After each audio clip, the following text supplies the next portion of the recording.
ਤੇ ਮੈਂ ਤੜਫ ਰਿਹਾ। ਮੇਰੇ ਯਕੀਨ ਕਰੋ ਕਿ ਮੈਂ ਕੰਧਾਂ ਨਾਲ ਸਿਰ ਮਾਰ-ਮਾਰ ਕੇ ਰੋਇਆ। ਮੈਂ ਕਿਹਾ ਅੱਲਾ, मैं आज इस काबिल नहीं कि मेरी धी भुख मंग रही, रोटी तक कह रही। शायद किसी को नजर ना आता हो, लेकिन मेरा दिल रो रहा है।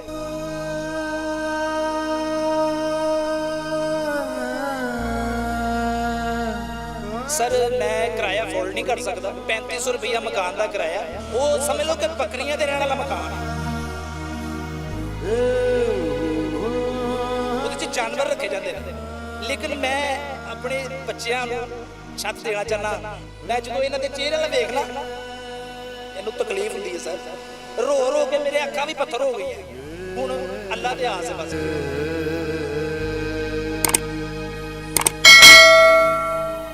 अस्सलाम वालेकुम, आप देख रहे हैं उसाफ डिजिटल। मैं हूं ज़ुबैर अवान। नाज़रीन, वीडियो को शुरू करने से पहले मैं आप लोगों का शुक्रिया अदा करना चाहूँगा कि आपने हमारी वीडियोस पे बहुत सारे ज़रूरतमंद लोगों की मदद की। अब अल्हम्दुलिल्लाह उनकी ज़िंदगियाँ काफ़ी बदल चुकी हैं। मेरी आज की वीडियो कुछ इसी हवाला से है। मेरी आज की वीडियो में मुल्क का एक ऐसा फ़नकार, एक ऐसा अदाकार है जिसने अपनी ज़िंदगी के कई साल स्टेज को दिए, थिएटर को दिए, टीवी को दिए, मगर आज वही मशहूर व मारूफ अदाकार लाहौर की सड़कों के ऊपर भीख मांगने पर मजबूर है। रात है, इस वक्त मैं ज़मीन पे फुटपाथ पे बैठा हूँ। मेरे साथ हैं इमरान रंगीला साहब, इनके साथ ये एक इनकी बच्ची है और ये एक बच्चा है।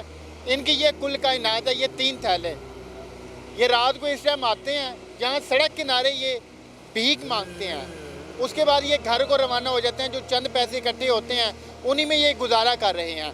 इनकी ज़िंदगी की कहानी है क्या, ये कैसे थिएटर की दुनिया से फुटपाथ तक पहुँचे, आइए इनसे जानते हैं। उससे पहले ये आपको कुछ मैं निम्को दिखा देता हूँ।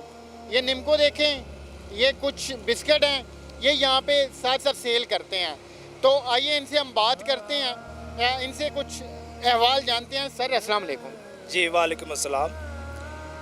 आपने कितना टाइम दिया अदाकारी को, फनकारी को, थिएटर को, टीवी ड्रामों को? सर मैं तकरीबन 10-12 साल इस थिएटर ਨੂੰ ਦਿੱਤੇ ਨੇ। ਇੱਕ ਅੱਧਾ ਡਰਾਮਾ ਮੈਂ ਟੀਵੀ ਦਾ ਵੀ ਕੀਤਾ ਹੈ, ਫਿਲਮ ਦੇ ਵਿੱਚ ਵੀ ਇੱਕ ਅੱਧਾ ਸ਼ਾਟ ਦਿੱਤਾ ਹੈ ਮੈਂ। ਲੇਕਿਨ ਉਹ ਬਿਮਾਰੀ ਇਸ ਕਦਰ ਮੈਨੂੰ ਲੈ ਬੈਠੀ। ਕੁਝ ਘਰ ਦੇ ਹਾਲਾਤ, ਸ਼ੁਰੂ ਤੋਂ ਸਾਡੇ ਘਰ ਐਸੀ ਗੁਰਬਤ ਸੀ ਕਿ ਮੇਰੀ ਵਾਲਦਾ ਹੈ, ਉਹਨੇ ਸਾਨੂੰ ਭਾਂਡੇ ਮਾਂਜ ਕੇ ਜਵਾਨ ਕੀਤਾ ਲੋਕਾਂ ਦੇ ਘਰ ਕੰਮ ਕਰਕੇ। ਇੱਕ ਦਿਲ 'ਚ ਐਕਟਰ ਸੀ, ਉਹ ਉੱਠਿਆ, ਲੇਕਿਨ ਜਦੋਂ ਘਰ ਦੇ ਹਾਲਾਤ ਵੇਖੇ ਨੇ ਤੇ ਉਹ ਐਕਟਰ ਜ਼ਿੰਦਾ ਵੀ ਰਿਹਾ ਤੇ ਮਰਿਆ ਵੀ ਰਿਹਾ। ਉਸ ਦੇ ਬਾਵਜੂਦ ਵੀ ਮੈਂ ਆਪਣਾ ਸ਼ੌਕ ਪੂਰਾ ਕਰਨ ਦੀ ਕੋਸ਼ਿਸ਼ ਕੀਤੀ ਹੈ। ਪੈਸਾ ਨਹੀਂ ਕਮਾਇਆ, ਨਾ ਕੋਈ ਕਿਸੇ ਨੇ ਦਿੱਤਾ ਹੈ। ਮੁਲਤਾਨ ਗਿਆ ਤੇ ਫਰੀ 2-4 ਹਜ਼ਾਰ ਰੁਪਏ ਦੇ ਨਾਲ ਗੁਜ਼ਾਰਾ ਨਹੀਂ ਹੁੰਦਾ।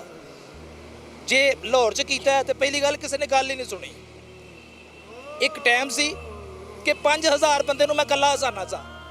ਅੱਜ ਮੇਰੇ ਤੇ ਉਹ ਟਾਈਮ ਆ ਗਿਆ ਕਿ ਮੈਂ 7-8 ਸਾਲਾਂ ਤੋਂ ਰੋ ਰਿਹਾ ਸੜਕਾਂ ਤੇ। ਇਹ ਮੇਰੀ ਧੀ ਹੈ। ਮੈਂ ਜਦੋਂ ਇਹਨੂੰ ਵੇਖ ਲਾਂ ਤੇ ਮੇਰਾ ਕਲੇਜਾ ਫਟਦਾ ਹੈ, ਮੇਰੇ ਦਿਲ 'ਚ ਤਕਲੀਫ ਉੱਠਦੀ ਹੈ। ਮੈਨੂੰ ਦਿਲ ਦਾ ਅਟੈਕ ਵੀ ਹੋ ਚੁੱਕਿਆ ਹੈ, ਫਿਰ ਹੈਪੇਟਾਈਟਸ B ਵੀ ਹੈ ਮੈਨੂੰ। ਅੱਧੇ ਫੇਫੜੇ ਮੇਰੇ ਖਤਮ ਹੋ ਗਏ ਨੇ ਟੀਵੀ ਦੀ ਵਜ੍ਹਾ ਤੋਂ। ਲੇਕਿਨ ਮੈਂ ਅਜੇ ਤੱਕ, ਅਗਰ ਅੱਲਾਹ ਪਾਕ ਨੇ ਮੈਨੂੰ ਜ਼ਿੰਦਗੀ ਦਿੱਤੀ ਹੈ ਤੇ ਮੇਰੇ ਇਸ ਧੀ ਦੇ ਸਦਕੇ, ਇਸ ਲਈ ਕਿ ਮੈਂ ਇਹਦੇ ਵਾਸਤੇ ਕੁਝ ਕਰਨਾ ਚਾਹੁੰਦਾ। ਅੱਜ ਇਹ ਬਿਸਕਟ ਮਾਸ ਵੇਚ ਕੇ ਇਹਨਾਂ ਨਾਲ ਗੁਜ਼ਾਰਾ ਨਹੀਂ ਹੁੰਦਾ, ਲੇਕਿਨ ਮੈਂ ਇਹਨਾਂ ਬੱਚਿਆਂ ਨੂੰ ਹੱਕ ਲਾਲ ਖਵਾਉਣਾ ਚਾਹੁੰਦਾ। ਮੈਨੂੰ ਕਿਸੇ ਕੋ ਮੰਗਦੇ ਸ਼ਰਮ ਆਉਂਦੀ ਇਸ ਤਰ੍ਹਾਂ ਕਰਕੇ। ਮੈਂ ਅੱਲਾਹ ਕੋਲੋਂ ਮੰਗਣਾ ਤੇ ਮੈਂ ਸਰ ਇਹ ਕਹਿਣਾ ਚਾਹਾਂਗਾ ਕਿ ਇਹ ਮੇਰੇ ਬੱਚਿਆਂ ਦੀ ਜਾਨ, ਖੁਦਾ ਵਾਸਤੇ ਇਹਨਾਂ ਬੱਚਿਆਂ ਦੀ ਜਾਨ। 7 ਸਾਲ ਹੋ ਗਏ ਨੇ, ਕੋਈ ਮਾਈ ਦਾ ਲਾਲ ਅੱਜ ਤੱਕ ਮੈਨੂੰ ਨਹੀਂ ਮਿਲਿਆ ਕਿ ਜਿਹਨੇ ਕਿਹਾ ਹੋਵੇ ਉਹ ਯਾਰ ਆ ਜਾ, ਤੂੰ ਕਿਉਂ ਰੁਲਣਾ ਪਿਆ। ਇਹ ਬੱਚੇ ਮੇਰੇ ਸੜਕਾਂ 'ਤੇ ਜਵਾਨ ਹੋ ਗਏ ਨੇ, ਲੇਕਿਨ ਅੱਜ ਤੱਕ ਮੈਨੂੰ ਕੋਈ ਬੰਦਾ ਨਹੀਂ ਮਿਲਿਆ ਅੱਲਾਹ ਦਾ ਐਸਾ ਕਿ ਜਿਹਨੇ ਮੇਰੇ ਦਿਲ ਦੇ ਬੋਝ ਨੂੰ ਘੱਟ ਕੀਤਾ ਹੋਵੇ। ਐ ਮੈਂ ਦਵਾਈਆਂ ਤੇ ਚੱਲ ਰਿਹਾ, ਅਗਰ ਮੈਂ ਦਵਾਈ ਨਹੀਂ ਖਾਵਾਂਗਾ ਤੇ ਮੈਂ ਚਾਰਪਾਈ ਤੇ ਹਾਂ। ਰੰਗੀਲਾ ਸਾਹਿਬ, ਇਹ ਦੱਸੋ ਕਿ ਕਿਹੜੇ ਥੀਏਟਰ ਦੇ ਵਿੱਚ ਤੁਸੀਂ ਪਰਫਾਰਮ ਕੀਤਾ?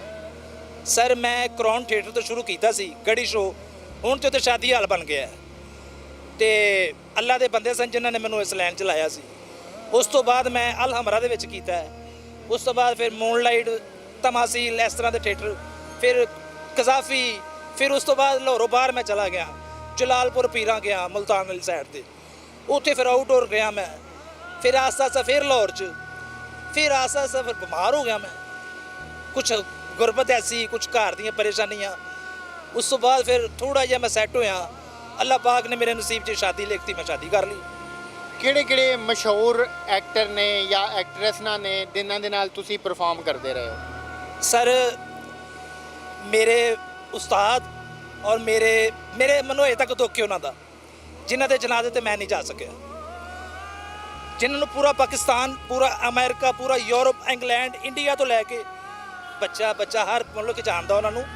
ਮੇਰੇ ਉਸਤਾਦ ਅਮਾਨੁੱਲਾ ਸਾਹਿਬ, ਵੱਡੀ ਦੁਨੀਆ, ਉਹਨਾਂ ਨੇ ਮੇਰਾ ਮਹੀਨਾ ਵੀ ਲਾਇਆ ਸੀ, ਪਰ ਬਦਕਿਸਮਤੀ ਨਾਲ ਉਹ ਵਿਚਾਰੇ ਆਪਣਾ ਟਾਈਮ ਪੂਰਾ ਕਰਕੇ ਚਲੇ ਗਏ।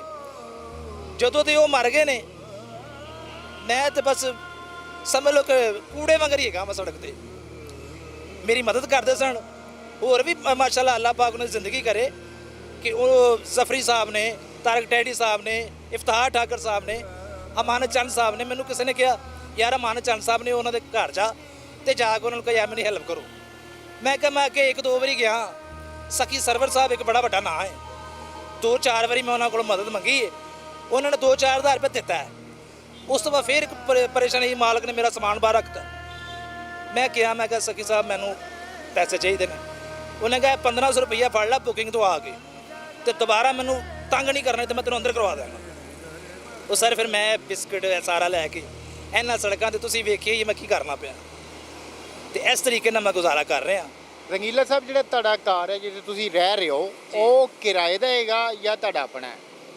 ਸਰ ਮੈਂ ਕਿਰਾਇਆ ਅਫੋਰਡ ਨਹੀਂ ਕਰ ਸਕਦਾ, 3500 ਰੁਪਈਆ ਮਕਾਨ ਦਾ ਕਿਰਾਇਆ। ਉਹ ਸਮਝ ਲਓ ਕਿ ਬੱਕਰੀਆਂ ਦੇ ਰਹਿਣ ਵਾਲਾ ਮਕਾਨ ਹੈ, ਉਹਦੇ 'ਚ ਜਾਨਵਰ ਰੱਖੇ ਜਾਂਦੇ ਨੇ, ਲੇਕਿਨ ਮੈਂ ਆਪਣੇ ਬੱਚਿਆਂ ਨੂੰ ਛੱਤ ਦੇਣਾ ਚਾਹੁੰਦਾ। ਇਹ ਪਰਸੋਂ ਦੀ ਗੱਲ ਹੈ, ਉਸ ਮਾਲਕ ਨੇ ਮੇਰੇ ਕਿਹਾ ਜੀ ਬਿੱਲ ਨਾ ਦਿੱਤਾ ਮੈਂ ਤੇਰੀ ਤਾਰ ਲਾ ਦੇਣੀ ਹੈ। ਇੱਕ ਪੱਖਾ, ਇੱਕ LCD ਹੈ ਮੇਰੇ ਕੋਲ, ਉਹ ਵੀ ਸੁਬਹ ਤਲਾਵਤ ਲਾਈ ਦੀ LCD। ਮਾਲਕ ਨੇ 2000 ਰੁਪਏ ਮੈਨੂੰ ਬਿੱਲ ਪਾਇਆ। ਦੱਸੋ ਕਿ ਮੈਂ ਦਿਹਾੜੀ ਦੇ ਵਿੱਚ 2000 ਕਿੱਥੋਂ ਕਰ ਸਕਦਾ? ਇਸ ਤਰ੍ਹਾਂ ਹੀ ਬਸ ਪਰੇਸ਼ਾਨ ਫਿਰ ਰਿਹਾ, ਤੇ ਅੱਲਾਹ ਤਾਲਾ ਹੀ ਮੈਂ ਕਹਿੰਦਾ ਕੋਈ ਕਰਮ ਕਰੇ। ਜਿਹੜੇ ਟਾਈਮ ਤੁਸੀਂ ਸਟੇਜ ਤੇ ਜਾਂਦੇ ਸੋ ਜੀ ਉਸ ਟਾਈਮ ਹਾਲ ਦੇ ਵਿੱਚ ਬੈਠੇ ਲੋਕਾਂ ਦੀ ਕੀ ਹਾਲਤ ਹੁੰਦੀ ਸੀ? ਸਰ ਅੱਲਾਹ ਜੰਨਤ ਨਸੀਬ ਕਰੇ, ਰੰਗੀਲਾ ਸਾਹਿਬ, ਸਹੀ ਨਾਂ ਉਹਨਾਂ ਦਾ ਸਈਦ ਸਾਹਿਬ, ਸਹੀ, ਮੈਨੂੰ ਉਹਨਾਂ ਨੇ ਕਿਹਾ, ਸਟੇਜ ਵਾਲਿਆਂ ਨੇ ਕਿਹਾ ਕਿ ਤੇਰਾ ਜਿਹੜਾ ਚਿਹਰਾ ਹੈ ਨਾ ਉਹ ਰੰਗੀਲਾ ਸਾਹਿਬ ਨਾਲ ਹੈ, ਅਗਰ ਤੂੰ ਕੋਈ ਵੀ ਗੱਲ ਨਾ ਕਰੇ ਤੇ ਸਟੇਜ ਤੇ ਜਾਵੇਂ ਖਾਲੀ ਸਿਰਫ ਐਕਸ਼ਨ ਹੀ ਕਰੇ ਤੇ ਲੋਕ ਹੱਸਣਗੇ।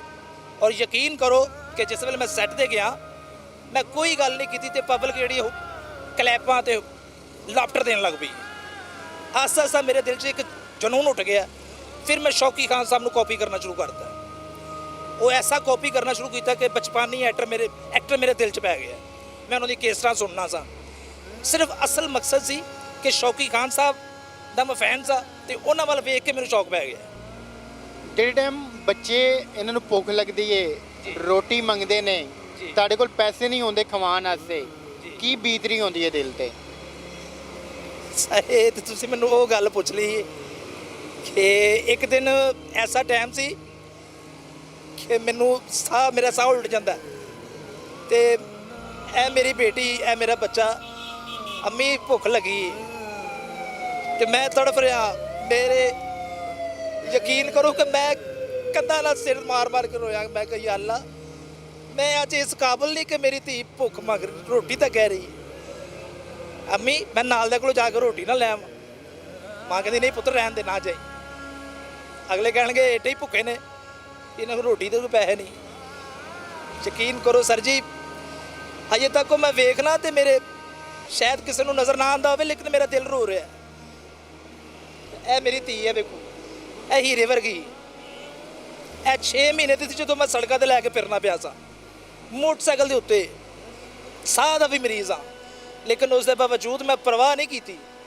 ਮੈਂ ਅੱਲਾ ਦਾ ਜ਼ਿਕਰ ਕੀਤਾ ਹੈ, ਅੱਲਾ ਦਾ, ਲੇਕਿਨ ਮੈਂ ਇਹ ਹਿਸਾਬ ਲਾਇਆ ਸਰ ਕਿ ਨੰਬਰ 1 ਮੇਰੇ ਅੱਲਾ ਦੀ ਜ਼ਾਤ ਹੈ। ਇਸ ਪਾਕਿਸਤਾਨ ਦੇ ਵਿੱਚ ਅੱਲਾ ਦੇ ਲੋਕ ਵੀ ਨੇ, ਐਸੇ ਲੋਕ ਨੇ ਜਿਹੜੇ ਮੈਨੂੰ ਕਹਿੰਦੇ ਨੇ ਯਾਰ ਅੱਲਾ ਫੜ 1000, ਅੱਲਾ ਫੜ 500, ਲੇਕਿਨ ਮੈਨੂੰ ਸਰ ਸ਼ਰਮ ਆਉਂਦੀ ਹੈ।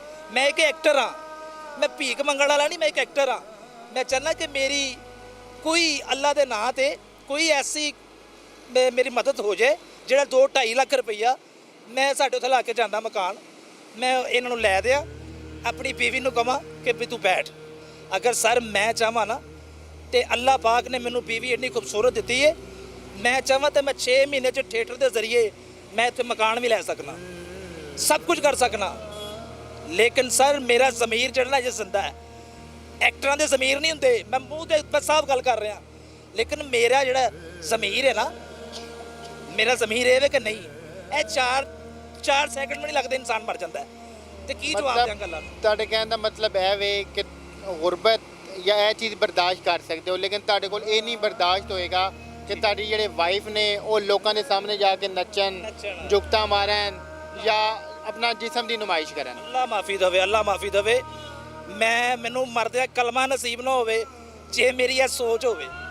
ਮੇਰੀ ਬੀਵੀ ਨੇ 1-2 ਵਾਰੀ ਮੈਨੂੰ ਕਿਹਾ, ਉਹ ਯਾਰ ਇਮਰਾਨ ਤੂੰ ਕਰਦਾ ਰਿਹਾ ਕੰਮ, ਤੈਨੂੰ ਤਾਂ ਸਾਰੇ ਹੀ ਜਾਣਦੇ ਨੇ, ਉਹ ਯਾਰ ਚੱਲ ਕੁਛ ਵੀ ਕਰਾਂਗੇ ਪਰ ਘਰ ਬਣ ਜਾਏਗਾ। ਮੈਂ ਕਿਹਾ ਯਾਰ ਘਰ ਬਣ ਜਾਏਗਾ ਪਰ ਆਖਰਤ ਨਹੀਂ ਬਣਨੀ। ਉਹ ਯਾਰ ਮੈਂ ਇੱਕ ਸਮੁੰਦਰ ਆ, ਉਹ ਮੈਨੂੰ ਪੁੱਛ ਕੇ ਵੇਖ, ਮੈਂ ਬੜਾ ਕੁਝ ਵੇਖਿਆ। ਫਿਰ ਸਮਝਾਇਆ, ਉਹਦੇ ਦਿਲ 'ਚ ਅੱਲਾ ਦਾ ਖੌਫ ਪਾਇਆ। ਅਲਹਮਦੁਲਿਲਾ ਮੇਰੀ ਵਾਈਫ ਅੱਲਾਹ ਤਾਲਾ ਨੇ ਅੱਛੀ ਦਿੱਤੀ ਹੈ ਆਪਣੀ ਇੱਜ਼ਤ ਬਚਾਉਣ ਵਾਸਤੇ। ਮੇਰੀ ਬੀਵੀ ਮੇਰੇ ਨਾਲ ਮਿਹਨਤ ਕਰਦੀ ਰਹੀ, ਮੈਂ 4 ਪਾਈ ਤੇ ਵੀ ਪਿਆ, ਉਹਦੀ ਸਟਰਗਲ ਹੈ। ਮੈਨੂੰ ਉਹਨੇ ਮਹਿਸੂਸ ਨਹੀਂ ਹੋਣ ਦਿੱਤਾ ਕਿ ਤੂੰ ਬਿਮਾਰ ਹੈ। ਆ ਕੇ ਮੈਨੂੰ ਘੁੱਟਦੀ ਸੀ, ਮਾਲਿਸ਼ ਕਰਦੀ ਸੀ, ਫਿਰ ਬਿਸਕਟ ਵੇਚਦੀ ਸੀ। ਔਰ ਐਸੇ ਵੀ ਲੋਕ ਨੇ ਜਿਹੜੇ ਮੇਰੀ ਵਾਈਫ ਨੂੰ ਕਹਿੰਦੇ ਯਾਰ ਇਹ 2000 ਲੈ ਲਓ, ਇਹ 5000 ਲੈ ਲਓ, ਮੇਰੇ ਨਾਲ ਰਾਤ ਗੁਜ਼ਾਰ ਲਓ, ਇਹ ਮੇਰਾ ਨੰਬਰ ਜੇ। ਤੇ ਇਹਨੇ ਆਣਾ ਘਰ ਆ ਕੇ ਮੈਨੂੰ ਕਹਿਣਾ ਇਮਰਾਨ ਮੈਨੂੰ ਇਹ ਵੇਖ ਹੈ ਅੱਜ ਬੰਦਾ ਮਿਲੇ ਵੇਖ ਕਿੱਡਾ ਬਗੈਰਤ ਹੈ। ਕੀ ਕਰਾਂ? ਮੈਂ ਚਾਹੁੰਦਾ ਤਾਂ ਮੈਂ ਕਹਿ ਸਕਦਾ ਫਸਾ ਲਾ ਯਾਰ, ਕੋਈ 2-4 ਹਜ਼ਾਰ 5 ਹਜ਼ਾਰ ਆਏਗਾ ਹੀ ਨਾ। ਮੈਂ ਕਿਹਾ ਸੁੱਟ ਦੇ ਪਾੜ ਕੇ, ਸਿਰਫ ਅੱਲਾ ਦਾ ਜ਼ਿਕਰ ਕਰਿਆ ਕਰ। 50 ਰੁਪਏ ਦੀ ਤਸਬੀਹ ਲਈ ਉਹ ਵਿਚਾਰੀ ਕਰਦੀ ਪੜ੍ਹਦੀ ਯਾ ਅਜ਼ੀਮੋ ਯਾ ਰਹੀਮੋ। ਔਰ ਅਲਹਮਦੁਲਿਲਾ ਮੇਰੇ ਇਸ ਅੱਲਾ ਦੇ ਕਲਾਮ 'ਚ ਇੰਨੀ ਕੁ ਤਾਕਤ ਹੈ ਕਿ ਮੈਨੂੰ ਇਹ ਮਹਿਸੂਸ ਨਹੀਂ ਹੁੰਦਾ ਮੈਂ ਟੁਰਨਾ ਫਿਰਨਾ, ਮੈਨੂੰ ਸਕੂਨ ਹੈ। ਕੋਈ ਗੱਲ ਨਹੀਂ, ਅੱਜ ਭੁੱਖੇ ਸੜਕ ਹੈ, ਕੱਲ ਅੱਲਾ ਪਾਕ ਸੁੱਖ ਵੀ ਤਾਂ ਦੇਗਾ ਹੀ ਨਾ। ਰੰਗੀਲਾ ਸਾਹਿਬ, ਕੋਈ ਤੁਹਾਡੇ ਅਦਾਕਾਰਾਂ ਦੀ ਜਾਂ ਫਨਕਾਰਾਂ ਦੀ ਐਸੀ ਕੋਈ ਤਨਜ਼ੀਮ ਨਹੀਂ ਬਣੀ ਹੋਈ ਕਿ ਜਿਹੜੇ ਇਸ ਹਾਲ ਦੇ ਵਿੱਚ ਪਹੁੰਚਣ, ਬਿਮਾਰ ਹੋਣ, ਉਹਨਾਂ ਦੀ ਕੋਈ ਹੈਲਪ ਕਰੇ, ਕੋਈ ਉਹਨਾਂ ਦਾ ਇਲਾਜ ਕਰਵਾਏ, ਕੋਈ ਉਹਨਾਂ ਦੇ ਬੱਚਿਆਂ ਦੇ ਮੁਸਤਕਬਲ ਦਾ ਸੋਚੇ? ਉਹ ਸਰ ਗੱਲ ਇਹ ਵੇ, ਇਹ ਪਾਕਿਸਤਾਨ ਹੈ। ਇੰਡੀਆ ਦੇ ਵਿੱਚ ਤੇ ਯਕੀਨ ਕਰੋ ਕਿ ਸਟੂਡੀਓ ਦੇ ਬੂਹੇ ਝਾੜੂ ਫੇਰਨ ਵਾਲਾ ਵੀ ਡਿੱਗ ਪਵੇ ਨਾ ਤੇ ਉਹਨੂੰ ਵੱਡੇ ਤੋਂ ਵੱਡਾ ਐਕਟਰ ਵੀ ਜਿਹੜਾ ਨਾ ਉਹਦੀ ਹੈਲਪ ਕਰੇਗਾ, 5-10 ਲੱਖ ਰੁਪਏ ਕੋਲੋਂ ਦੇ ਦੇਗਾ, ਜਾ ਯਾਰ। ਤੇ ਇਹ ਪਾਕਿਸਤਾਨ ਹੈ। ਇੱਥੇ ਜਿਹੜਾ ਵੱਡਾ ਐਕਟਰ ਬਣੇਗਾ ਨਾ ਕਹੇਗਾ ਬਸ ਮੈਂ ਹੀ ਹਾਂ, ਛੋਟਾ ਜਿਹੜਾ ਹੈਗਾ ਉਹ ਹੈ ਸ਼ੈ ਹੀ ਕੋਈ ਨਹੀਂ। ਸਿਰਫ ਮੈਂ ਤੁਹਾਨੂੰ ਬੰਦੇ ਚੰਦ ਦੱਸੇ ਨੇ, ਅਮਾਨੁੱਲਾ ਸਾਹਿਬ, ਸ਼ੌਕੀ ਖਾਨ ਸਾਹਿਬ ਔਰ ਲੱਕੀ ਡੀਅਰ ਸਾਹਿਬ, ਅੱਛੇ ਆਦਮੀ ਨੇ। ਔਰ ਮੈਨੂੰ ਕਈਆਂ ਬੰਦਿਆਂ ਨੇ ਕਿਹਾ ਯਾਰ ਤੂੰ ਚਾਹ, ਉਹ ਤੇਰੇ ਲੋਕਾਂ ਦੇ ਕਈਆਂ ਦੇ ਮਹੀਨੇ ਲਾਏ ਨੇ, ਤੇਰੇ ਵੀ ਲਾ ਦੇਣਗੇ। ਤੇ ਮੈਂ ਕਿਹਾ ਨਹੀਂ ਯਾਰ, ਉਹ ਵੀ ਤੇ ਇਨਸਾਨ ਹੀ ਨਾ, ਮੇਰੇ ਅਗਰ ਮੇਰੇ ਐਕਟਰ ਹੀ ਨੇ ਨਾ, ਭਾਵੇਂ ਮੇਰੇ ਸੀਨੀਅਰ ਨੇ, ਲੇਕਿਨ ਮੈਂ ਅੱਲਾਹ ਕੋਲੋਂ ਮੰਗਾ, ਮੈਂ ਕਿਉਂ ਮੰਗਾ ਉਹਨਾਂ ਕੋਲ?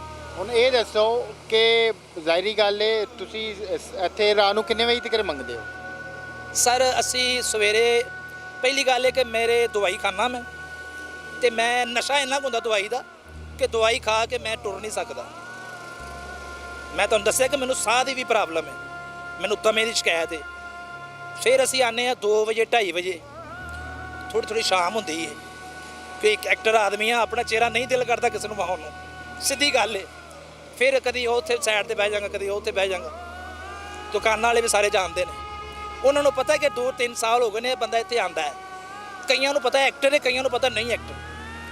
ਤੇ ਫਿਰ ਰਾਤੀ ਅਸੀਂ 10 ਵਜੇ 11 ਵਜੇ 12 ਵਜੇ, ਇਹ ਹੁਣ ਮੈਂ ਤੁਹਾਨੂੰ ਅੱਗੇ ਦੱਸੀ ਬਿੱਲ ਵਾਲੀ ਗੱਲ, ਰਾਤੀ ਬਿੱਲ ਇਕੱਠਾ ਕਰਨਾ ਸੀ ਤੇ 1720 ਰੁਪਏ ਇਕੱਠੇ ਨਹੀਂ ਹੋਏ ਤੇ ਰਾਤੀ 2 ਵਜ ਗਏ ਤੇ ਬੱਚੀ ਮੇਰੀ ਵਿਚਾਰੀ ਠਰੇ ਸਰਦੀ ਨਾਲ। ਇਹ ਵਿਚਾਰਾ ਮੇਰਾ ਪੁੱਤਰ ਦੇਖੋ ਇਹ ਕੀ ਸੋਚੇਗਾ ਕਿ ਮੈਂ ਆਪਣੇ ਪਿਓ ਦੇ ਘਰ ਜਾ ਕੇ ਕੀ ਲੈ ਲਿਆ, ਕੀ ਬਣਾ ਲਿਆ। ਅੱਜ ਮੈਂ ਰੁਲ ਰਿਹਾ, ਕੱਲ ਨੂੰ ਇਹ ਵੀ ਰੁਲੇਗਾ। ਲੇਕਿਨ ਸਰ ਮੈਂ ਨਹੀਂ ਚਾਹੁੰਦਾ। ਮੈਂ ਜਦੋਂ ਇਹਨਾਂ ਦੇ ਚਿਹਰੇ ਵਾਲਾ ਵੇਖ ਲਾਂ ਮੈਨੂੰ ਤਕਲੀਫ ਹੁੰਦੀ ਹੈ ਸਰ, ਰੋ ਕੇ ਮੇਰੇ ਅੱਖਾਂ ਵੀ ਪੱਥਰ ਹੋ ਗਈਆਂ। ਹੁਣ ਅੱਲਾ ਤੇ ਆਸ ਹੈ ਬਸ, ਅੱਲਾਹ ਪਾਕ ਇਨਸ਼ਾਅੱਲਾ ਬਿਹਤਰ ਕਰੇਗਾ, ਉਹ ਕੋਈ ਨਾ ਕੋਈ ਵਸੀਲਾ ਬਣਾਏਗਾ। ਤੁਸੀਂ ਇਹ ਦੱਸੋ ਕਿ ਤੁਹਾਡੇ ਨੰਬਰ ਤੇ ਜਾਇਜ਼ ਕੈਸ਼ ਜਾਂ ਕੋਈ ਇਸ ਤਰ੍ਹਾਂ ਦਾ ਅਕਾਊਂਟ ਬਣੇ ਹੋਇਆ? ਹਾਂ ਸਰ, ਮੈਂ ਜਾਇਜ਼ ਅਕਾਊਂਟ ਬਣਵਾਇਆ ਹੋਇਆ ਹੈ 786 ਵਾਲਾ। ਤੁਹਾਡਾ ਕੀ ਮੋਬਾਈਲ ਨੰਬਰ ਹੈਗਾ? ਸਰ ਮੇਰਾ ਮੋਬਾਈਲ ਨੰਬਰ ਹੈ 0323 8448 ये इनका मोबाइल नंबर है, इसके ऊपर जैज़ कैश अकाउंट भी बना हुआ है। आप में से कोई भी इनकी किसी किस्म की हेल्प करना चाहे, इनसे मिलना चाहे, ये यहाँ पे लाहौर है, इधर सड़कें, यहाँ आपको फुटपाथ पे मिलेंगे। या तो ये सेल कर रहे होते हैं, ये निमको, ये छोटे छोटे बिस्किट और मांस वगैरह, इनके साथ ये 2 बच्चे होते हैं, इन्होंने ये थैले उठाए होते हैं। ये फनकार आदमी हैं, ये अदाकार आदमी हैं, मगर इनके जो हालात हो चुके हैं वो आप लोगों की नज़रों के सामने, आपने इनकी बातें सुनी। हमारी दुआएं इनके साथ हैं, इंशाल्लाह इनके हालात ज़रूर बदलेंगे। सर तुझे दिल नहीं छोटा करना, साढ़े वेखन वाले बहुत अच्छे लोग ने, इन्होंने पहले बहुत सारे लोगों दी जिंदगियां बदलियां ने, इंशाल्लाह ताड़े हालात बदलणगे इंशाल्लाह जी, बिल्कुल, क्यों नहीं। मेरी दुआ है अल्लाह पाक हर बंदे की जिंदगी करे, अल्लाह पाक इन्ना क दवे झोलियां भर के, जेड़ा जेड़ा मदद करता ठीक है, जेड़ा नहीं करता दुआ देनी चाहिए बंदे नूं, ठीक है। ए मेरे बच्चे ने, अगर इन्हां बच्चों वास्ते कुछ कर देगा कोई, तो मैं मर भी गया तो ये बच्चे सारी जिंदगी दुआवां देणगे, जद तक वो छत थले रहणगे ए बच्चे दुआवां देणगे।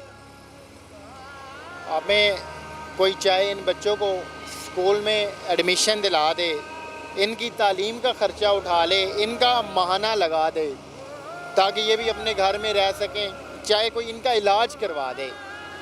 ये नंबर हम अपनी स्क्रीन पे भी दे रहे हैं, जो इनसे मिलना चाहे मिले, अपना इत्मीनान करे, उसके बाद जितना कुछ इनके लिए हो सके ज़रूर कीजिएगा, अपनी आखिरत संवारने के लिए। मिलते हैं किसी और वीडियो में। अल्लाह हाफ़िज़।